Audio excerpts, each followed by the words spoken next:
नमस्कार जय हिंद साथियों, एक बार फिर से आप सबका बहुत बहुत स्वागत है। शिक्षा का अधिकार अधिनियम 2009 जिसके तहत हर बच्चे को जो जिसकी उम्र 6 वर्ष से लेकर के 14 वर्ष के बीच में है उसको अनिवार्य एवं निःशुल्क शिक्षा की व्यवस्था की गई है।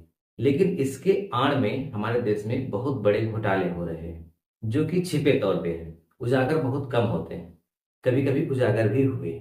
आज मैं इसी का खुलासा करूंगा, आप वीडियो को पूरा देखिएगा, इसकी मत करिएगा।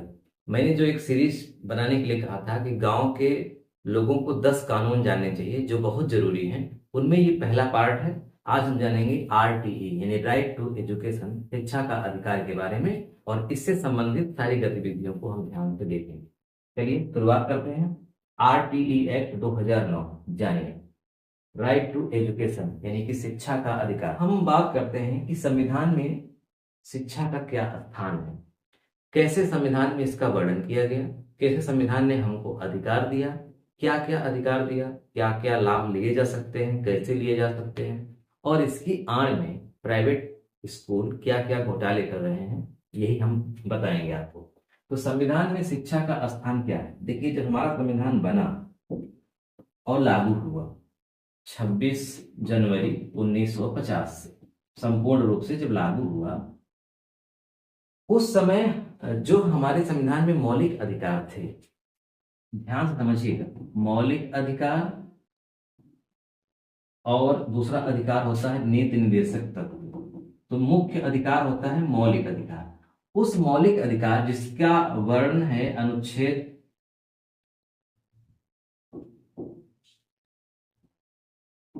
अनुच्छेद 12 से 35 तक, इस मौलिक अधिकार में शिक्षा के अधिकार को शामिल नहीं किया गया था।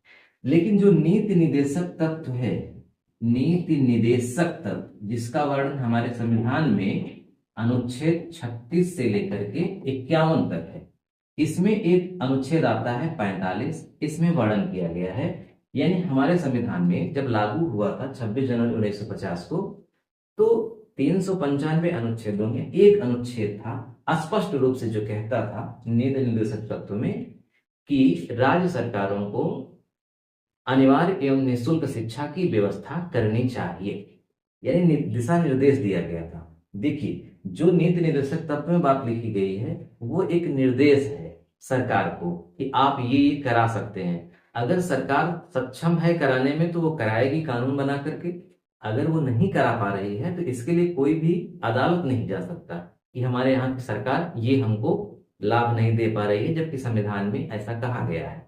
जैसे संविधान में कहा गया अनुच्छेद 45 में कि हर नागरिक को जिसकी उम्र 6 वर्ष से 14 वर्ष, मतलब ऐसे स्पष्ट प्रावधान नहीं था, लेकिन बच्चों के लिए अनिवार्य एवं निःशुल्क शिक्षा की व्यवस्था करनी चाहिए। तो कुछ राज्य कर रहे थे, कुछ राज्य नहीं कर रहे थे। तो जो नहीं कर रहे थे वहां के नागरिक सुप्रीम कोर्ट या हाई कोर्ट इसलिए नहीं जा सकते कि हमारे यहाँ की सरकार नहीं कर, क्योंकि जब वो सक्षम होगी तब करेगी, नहीं सक्षम है नहीं कर रही है, इसकी चिंता थी। और मौलिक अधिकार में क्या होता है, जो लिखा गया है, मौलिक अधिकार जो आपको दिया गया है, जैसे समानता का अधिकार, स्वतंत्रता का अधिकार, तो ये आपके ऐसे अधिकार हैं जिन्हें कोई छीन नहीं सकता। अगर ये अधिकार आपको नहीं मिल रहा है तो आप डायरेक्ट सुप्रीम कोर्ट जा सकते हैं, है ना, ऐसा है। तो इसमें वर्णन नहीं किया गया था, इसमें वर्णन किया गया था, यानी ये बहुत हल्का अधिकार था। 1990 के आसपास बदलाव की शुरुआत शुरू होती है। 1980 से लेकर के 90 के बीच में बहुत बड़े स्तर पर शिक्षा के दो वर्ग, यानी एक ऐसा जो बहुत अमीर लोग हैं, एक बहुत जो गरीब लोग हैं। तो जो अमीर लोग हैं वो प्राइवेट संस्थानों में अपने बच्चों को पढ़ाने लगे, लेकिन जो गरीब लोग थे वो प्राइवेट संस्थानों में बच्चों को कैसे पढ़ा सकें क्योंकि गरीब हैं, है ना।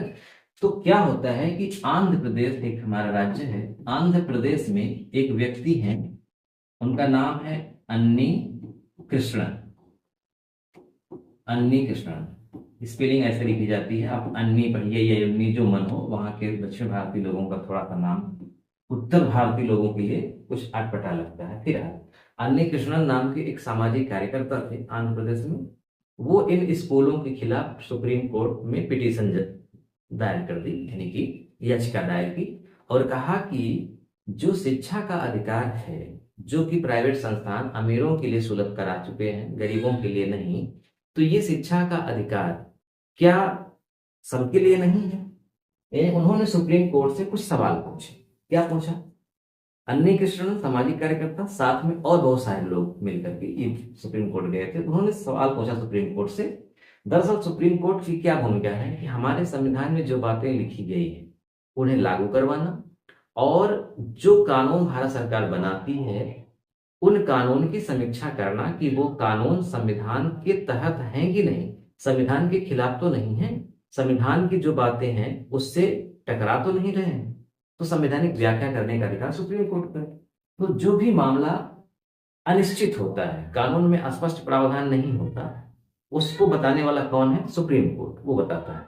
तो सुप्रीम कोर्ट में जब ये मामला गया, सुप्रीम कोर्ट से पूछा गया कि क्या भारत में शिक्षा देना सरकार की कानूनी जिम्मेदारी है? क्या गरीब बच्चों को शिक्षा से वंचित रखना संविधान के खिलाफ है?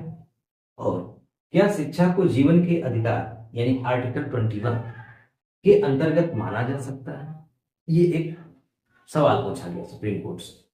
तो सुप्रीम कोर्ट ने गंभीरता पूर्वक इस पर विचार किया और दिशा निर्देश जारी किया, गाइडलाइन जारी की और बताया कि जो शिक्षा का अधिकार है वो दरअसल जीवन के अधिकार में शामिल है। व्यक्ति तभी गरिमापूर्ण जीवन जी सकता है जब वो शिक्षित हो, संस्कारी हो। जब उसे शिक्षा ही नहीं मिली होगी, वो कुछ देश दुनिया के बारे में जानेगा ही नहीं, तो उसका जीवन कैसा हो? जीवन होकर के भी वो अच्छा जीवन नहीं जी पाएगा। इसलिए ये अधिकार है। अब सरकारों के ऊपर दबाव आ गया। जब सरकारों के ऊपर दबाव आ गया तो क्या होता है? सन 2000 में, समझिएगा, सन 2000 में संविधान में 86वां संविधान संशोधन किया गया।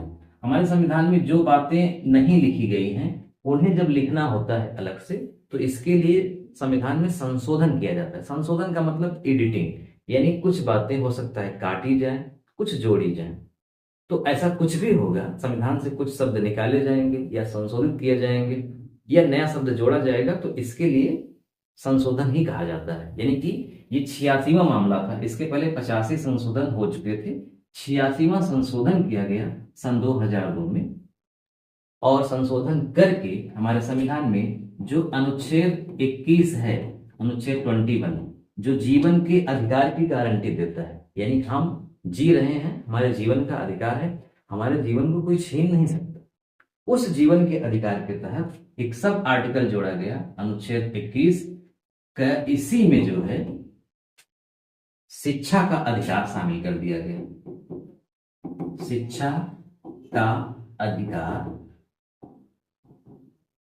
यानी जैसे जीने का अधिकार है उसी तरह से हमें शिक्षा भी प्राप्त करने का अधिकार है। और ये जो अधिकार है वो 6 वर्ष से 14 वर्ष, यानी कि जो छोटे बच्चे हैं, 6 वर्ष से पहले बहुत छोटा है बच्चा, और 14 वर्ष के बाद बच्चा थोड़ा जानकार हो जाता है। तो 6 से 14 वर्ष के बच्चों के लिए सरकार अनिवार्य रूप से पढ़ने की व्यवस्था करे। जो माँ बाप सक्षम हैं वो प्राइवेट संस्थानों में अपने बच्चों को पढ़ाएंगे, उसमें दिक्कत नहीं है। लेकिन जो गरीब हैं वो प्राइवेट संस्थानों में पढ़ा नहीं सकते, है ना। इसलिए सरकार की जिम्मेदारी है कि वो इनके लिए व्यवस्था अनिवार्य रूप से व्यवस्था करें, बिना पैसा लिए। यानी कोई व्यक्ति ये नहीं कह सकता कि हमारे पास पैसा नहीं है तो हम अपने बच्चे को नहीं पढ़ा सकते। ऐसा माहौल बनाना है। तो शिक्षा का अधिकार अधिनियम जो 2002 में संविधान में जोड़ा गया, अनुच्छेद 21 के तहत फिर इस पर कानून बनाया गया। क्योंकि कानून बनेगा, सरकार बनाएगी कानून, उसमें पूरे लिखे जाएंगे कि कैसे कैसे हम इसको लागू करेंगे।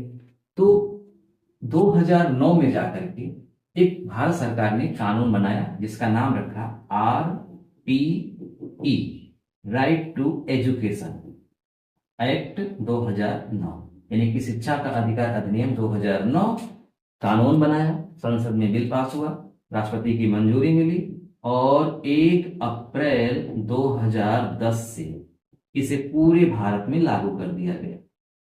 पूरा भारत, उसमें जम्मू कश्मीर थोड़ा सा कुछ मामला उसका अलग था तो वहां छोड़ करके 1 अप्रैल 2010 से पूरे भारत में, वर्तमान में जम्मू कश्मीर भी शामिल है, यानी वर्तमान में भारत का पूरा हिस्सा शामिल है इसमें, 1 अप्रैल 2010 से इस कानून को लागू किया गया। इसका मतलब इस कानून के तहत क्या होता है, हाँ थोड़ा सा यहीं पे देख लीजिए, ये गांव के लोगों के लिए क्यों जरूरी है ये कानून, तो ताकि कोई भी गरीब बच्चा शिक्षा से वंचित न रह जाए। हालांकि ये कानून शहर के लिए भी है, शहर के बच्चों के लिए भी है, गांव के बच्चों के लिए भी है, ताकि गांव की बेटियां भी स्कूल जाएं और बाल विवाह जैसी कुप्रथाओं से बचें, ताकि कोई भी स्कूल प्रशासन या दलाल उन्हें गलत जानकारी देकर गुमराह न करें, और ताकि हर गांव से डॉक्टर, इंजीनियर, अध्यापक और अधिकारी निकले। पहले क्या था कि जब ये आरटीई नहीं था तो उसके पहले क्या होता था, सरकार की जिम्मेदारी नहीं थी कि वो अनिवार्य एवं निःशुल्क शिक्षा दे, यानी सरकार भी फीस लेती थी। तो जो बहुत गरीब वर्ग के लोग हैं, SC ST, आदिवासी या अन्य जाति में भी जो बहुत गरीब थे, वो अपने बच्चों को पढ़ा नहीं सकते थे। निजी संस्थानों में बहुत ज्यादा पैसा देना होता है, सरकारी संस्थानों में भी जिम्मेदारी उतनी है नहीं। तो अब क्या है कि सरकारी संस्थानों में एक भी रुपए नहीं देना है। मिड डे मील की व्यवस्था की गई ताकि बच्चे दोपहर का भोजन वहां कर सके। साल में 2 बार टेस्ट दिया जाएगा, उनके जूते दिए जाएंगे, पूरी किताब, कॉपी, पेंसिल ये सब फ्री दिया जाएगा उनको, है ना। यानी कि जो भी स्कूल की गतिविधियों से संबंधित चीजें हैं उन सब को निःशुल्क कर दिया गया, ताकि अब कोई ये न कह सके कि हम अपने बच्चों को नहीं पढ़ा सकते। और 6 से 14 वर्ष तक, यानी इसमें 1 2 3 4 5, अगर इस उम्र में कोई बच्चा है तो उसको अनिवार्य रूप से शिक्षा की आवश्यकता नहीं है। मतलब माँ बाप चाहें तो वो वैकल्पिक व्यवस्था कर सकते हैं, अलग बात है, लेकिन सरकार बाध्य है 6 से 14। इसका मतलब 15 16 17 साल के भी बच्चों के लिए बाध्य नहीं है, वो पढ़े या ना पढ़े सरकार की बहुत जिम्मेदारी नहीं है। लेकिन जो विकलांग बच्चे हैं उनकी उम्र को 18 किया गया है, यानी कि 6 से 18 वर्ष तक के बच्चे अगर विकलांग में आते हैं तो 18 साल तक के लिए सरकार उनकी व्यवस्था करेगी। साथ में जो प्राइवेट संस्थान है उनके लिए भी दिशा निर्देश जारी किया गया। तो मैं संक्षिप्त में आपको यहीं पे बता देता हूं कि जो हमारा RTE है, राइट टू एजुकेशन एक्ट है 2009 का, उसमें मुख्य मुख्य रूप से क्या प्रावधान है। पहला प्रावधान तो ये है कि 6 वर्ष से 14 वर्ष के बीच में जितने भी भारत में बच्चे हैं उनको निश्चित तौर पर शिक्षा देनी पड़ेगी, सरकार बाध्य है उनकी शिक्षा के लिए व्यवस्था करने के लिए। दूसरी बात, जो ये कानून है इसमें स्पष्ट रूप से लिखा गया है कि 1 से 5 क्लास के बच्चों के लिए, 1 से 5वीं क्लास के बच्चों के लिए 1 किलोमीटर के दायरे में ही शिक्षा मिलनी चाहिए। यानी 1 2 3 4 5 इस क्लास में पढ़ने वाला बच्चा, प्राथमिक विद्यालय में पढ़ने वाला बच्चा बच्ची, वो अपने घर के पास ही स्कूल होगा, वहां जाएंगे। नहीं है तो सरकार इसकी व्यवस्था करेगी। 1 किलोमीटर से कम, 1 किलोमीटर से ज्यादा दूर है तो सरकार को व्यवस्था करनी पड़ेगी 1 किलोमीटर के अंदर। पहली चीज, अगर बच्चा 6 7 या फिर 8वीं क्लास का है तो उनके लिए 3 किलोमीटर किया गया, यानी वो 3 किलोमीटर तक जा सकते। घर के पास से लेकर के अधिकतम 3 किलोमीटर के रेडिएशन में विद्यालय एक जरूर होना चाहिए जहां 6 7 8 के बच्चे पढ़ सकें। और 1 किलोमीटर के रेडिएशन में, रेडिएशन बोल रहे हैं, रेडियस मतलब त्रिज्या में, जैसे यहाँ घर है 1 किलोमीटर 1 किलोमीटर 1 1 1, यानी इस रेंज में विद्यालय होना चाहिए अनिवार्य रूप से, निश्चित। क्यों? क्योंकि जो लड़कियां हैं, बच्चियां हैं या बच्चे हैं जो छोटे हैं, वो बहुत दूर विद्यालय कैसे जाएंगे। माँ बाप की जिम्मेदारी होगी रोज पहुंचाने की, जो कि हो सकता है संभव ना हो। नजदीक में रहेगा, गांव में रहेगा तो आसानी से जा सकते हैं। जो विद्यालय, उसको ड्रॉप आउट बोलते हैं, जो विद्यालय छोड़ देते हैं बच्चे, उसमें एक मुख्य कारण ये भी है कि घर से विद्यालय का दूर होना। तो नजदीक होगा तो ड्रॉप आउट घटेगा। इसके साथ साथ दोपहर में लंच की व्यवस्था की गई, यानी मध्याह्न भोजन, मिड डे मील उसको बोलते हैं, 1 से 8 तक के लिए अनिवार्य रूप से हर विद्यालय में सरकार ये करेगी, ये उसकी जिम्मेदारी है। इसके साथ साथ एडमिशन निश्चित तौर पे करना होगा विदाउट कागजात। अगर किसी बच्चे के पास कोई कागज नहीं है, यानी डॉक्यूमेंट जैसे आधार कार्ड, बर्थ सर्टिफिकेट, ये भी नहीं है तो कोई भी सरकारी विद्यालय कक्षा 1 में एडमिशन देने से नहीं रोक सकता। ठीक है, तो विदाउट कागजात भी एडमिशन हो सकता है।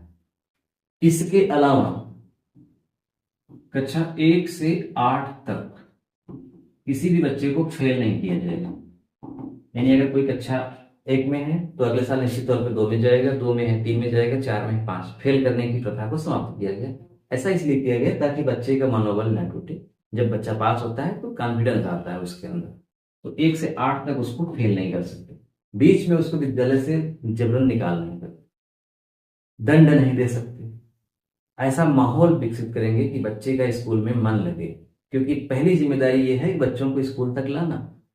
बच्चे स्कूल ही नहीं आ रहे हैं तो वो शिक्षा क्या देंगे। तो पहली जिम्मेदारी सरकार की होनी चाहिए कि बच्चे किसी भी तरह स्कूल तक आए। इसके लिए जितनी भी सुविधा, खेलने की, वहां उनको रहने की, लाइट की, बैठने की, ये सारी व्यवस्था सरकार को करनी पड़ती है। चलिए अब आते हैं शिक्षा का अधिकार अधिनियम 2009 की जो कमियां हैं, कुछ थोड़ी बहुत कमियां हैं उसको भी देख लेते हैं। पहली कमी यह है कि 3 से 6 साल और 14 से 18 साल के बच्चे इस कानून के दायरे से बाहर हैं। बहुत से गरीब बच्चों को आरटीई के तहत प्राइवेट स्कूलों में दाखिला नहीं मिल पाता या जानकारी ही नहीं होती। ये क्या है मामला, यही मैं आपको मुख्य रूप से बताना चाह रहा था। अब यहाँ मैं आया, प्राइवेट स्कूलों में 25% आरक्षण। देखिए हमारे यहाँ 2 प्रकार के संस्थान चल रहे हैं इस समय। एक सरकारी संस्थान, शैक्षणिक संस्थान मतलब सरकारी, और एक निजी यानी कि प्राइवेट। जो आरटीई है, आरटीई एक्ट 2009 है, वो अनिवार्य रूप से किसके लिए है? सरकारी संस्थानों के लिए। निजी संस्थानों के लिए भी आंशिक रूप से है। कैसे? पहली चीज ये जान लीजिए कि निजी शिक्षण संस्थान का मतलब होता है कि निजी प्राइवेट व्यक्ति अपनी जमीन पर अपना पैसा लगा के, अपना अध्यापकों का स्टाफ रख करके, पूरा मैनेज करके अपने से विद्यालय वो चलाएगा। सरकार की उसमें डायरेक्ट भूमिका नहीं होगी। इसका मतलब वो फीस का निर्धारण भी करेगा, यानी वो फीस लेगा, किताब कापी खरीदवाएगा, मिड डे मील की व्यवस्था नहीं करेगा, इत्यादि इत्यादि। तो जो निजी शिक्षण संस्थान जब नए खुलेंगे तो उनका रजिस्ट्रेशन होगा, यानी उनको मान्यता मिलेगी। तो पहली कंडीशन इनकी ये है कि जो सरकारी शिक्षण संस्थान हैं, प्राथमिक विद्यालय, उच्च प्राथमिक विद्यालय, उनके पास में ये नहीं होने चाहिए, 1 किलोमीटर के भीतर नहीं होने चाहिए। यानी अगर यहाँ पे एक प्राथमिक विद्यालय है तो 1 किलोमीटर के बाद ही कोई निजी शिक्षण संस्थान खोला जा सकता है, उसके भीतर नहीं। सख्त दिशा निर्देश है, लेकिन आप देखिए इसका क्या पालन हो रहा है। हम तो देख रहे हैं सरकारी शिक्षण संस्थानों यानी प्राथमिक विद्यालयों के बगल में ही चल रहे हैं बहुत।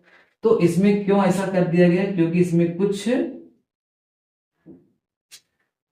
बात बताई गई थी कि जिसके जरिए जिसका मिसयूज किया गया। जैसे कि अगर ये दिखा दिया जाए इन शिक्षण संस्थानों को कि यहाँ पे जो विद्यालय है वो लोड नहीं ले पा रहा है, यानी यहाँ पढ़ने वाले बच्चे ज्यादा हैं लेकिन इस विद्यालय में सीट कम है, जिसके कारण अन्य बच्चे नहीं पढ़ पा रहे हैं, इसलिए हम यहाँ विद्यालय खोल सकते हैं। तो 1 किलोमीटर के भीतर यानी उसके पास खोल सकता है। या दूसरा कि इसकी बहुत ज्यादा क्वालिटी खराब है, यानी यहाँ कोई पढ़ाई लिखाई नहीं होती, सही से समय पे अध्यापक नहीं आते, बच्चे स्कूल नहीं जाते, यहाँ बिल्डिंग जर्जर है, इत्यादि इत्यादि दिखा करके फिर विद्यालय खोल लेते हैं इस तरह। यानी 1 किलोमीटर के भीतर नहीं खोल सकते, ये ऐसा है। जब ये मान्यता प्राप्त करते हैं निजी शिक्षा संस्थान तो इनको 25% का आरक्षण देना अनिवार्य होता है। जो AWS हैं यानी गरीब लोग हैं, या SC हैं, या ST हैं, या OBC हैं, या आदिवासी हैं, विकलांग हैं, अल्पसंख्यक हैं, इन सब के लिए 25% आरक्षण। यानी आप 100 सीटों का विद्यालय खोल रहे हैं तो उसमें 75 बच्चों की आप फीस लेंगे, 25 बच्चे निःशुल्क पढ़ेंगे। ऐसा आप जब गारंटी देते हैं तब सरकार आपके विद्यालय को मान्यता देती है। 25 बच्चे, इन 25 बच्चे कैसे होने चाहिए? BPL कार्ड, इनके माता पिता का BPL कार्ड हो यानी गरीब होंगे, तब इन शिक्षण संस्थानों में इनका एडमिशन होगा कक्षा 1 से। ध्यान रखिएगा, कक्षा 1 से। कक्षा 2 से 3 से 4 से नहीं एडमिशन होगा। अगर 2 में एडमिशन कराते हैं तो 25% आरक्षण नहीं मिलेगा, 1 में कराएंगे तो ही मिलेगा। फिर उसके बाद 1 से लेकर के फिर 8 तक पढ़िए, उसी आरक्षण के तहत चलेंगे आप, यानी एडमिशन 1 में ही होगा। अब देखिए खेल क्या होता है। एक फिल्म है हिंदी मीडियम, आप देखिएगा इरफान खान की हिंदी मीडियम, उसमें बहुत व्यवहारिक रूप से दिखाया गया है कि इसका मिसयूज कैसे होता है। जब शिक्षण संस्थान खोलते हैं निजी, तो उसमें 25% बाध्य होते हैं कि हम गरीबों के बच्चों को पढ़ाएंगे, यानी कोई फीस नहीं लेंगे। तो उन 25% बच्चों की फीस की व्यवस्था सरकार करती है, लगभग 20,000 रुपये सालाना एक बच्चे को देती है। कहीं ज्यादा है, कहीं कम है किसी राज्य में। तो ये क्या करते हैं, ये दो खेल करते हैं। एक तो ये होता है कि वो जो 25% सीटें हैं गरीबों के लिए, गरीब उसका लाभ नहीं ले पाते, बल्कि उनके स्थान पे अमीर के बच्चे ही एडमिशन ले लेते हैं।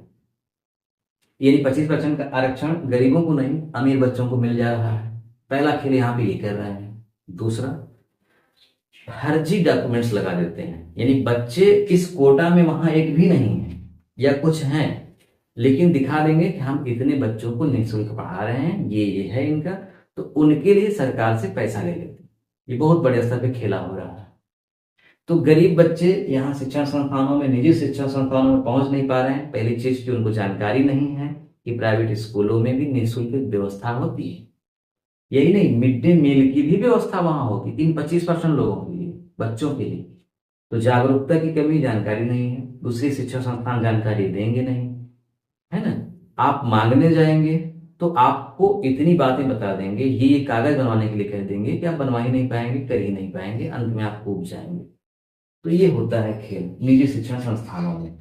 अब वर्तमान में आप देखिए कि हमारे देश में जो सरकारी विद्यालय हैं उनको बंद किया जा रहा है। जिन जिन विद्यालयों में छोटे मतलब बच्चों की संख्या कम है, उन विद्यालयों को बंद करके उनके बगल वाले विद्यालय में मर्ज किया जा रहा है। ये कह करके कि किसी विद्यालय में एक बच्चा है, किसी विद्यालय में 10, 20, 50 बच्चे से कम अगर हैं, खासकर यूपी में, तो उन विद्यालयों को बंद किया जा रहा है और उनके बच्चों को दूसरे वाले विद्यालय में शिफ्ट करके संख्या को 50+ मैनेज किया जा रहा है और बताया जा रहा है कि गुणवत्तापूर्ण शिक्षा अब दी जाएगी। ठीक है, जो भी है, अभी तक जो भी हो रहा है ठीक हो रहा है। लेकिन एक यहाँ पे मूल प्रश्न है जो हमारे आरटी एक्ट में दर्ज है कि 1 किलोमीटर के भीतर कक्षा 1 से 5 तक के बच्चों के लिए व्यवस्था सरकार को करनी चाहिए।